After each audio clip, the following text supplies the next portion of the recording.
ngày nó vô nó có bọn thơ bán hết nó có phong ôi cái con nó mốc chứ đó ôi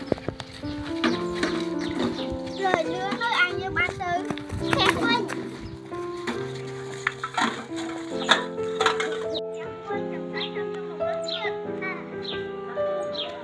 nó thì lên ai tao vô từ sông đi lên này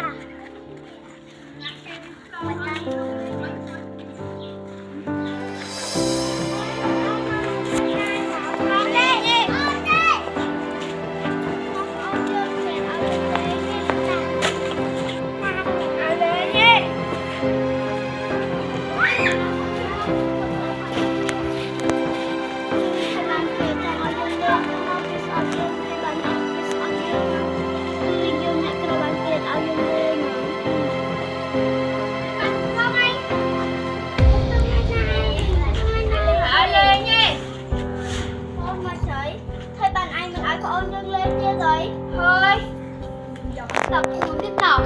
tao vẫn đã lên với ngày con cùng lên như kia tiên rồi áo lên thì tao bông thang lên như kia tiếp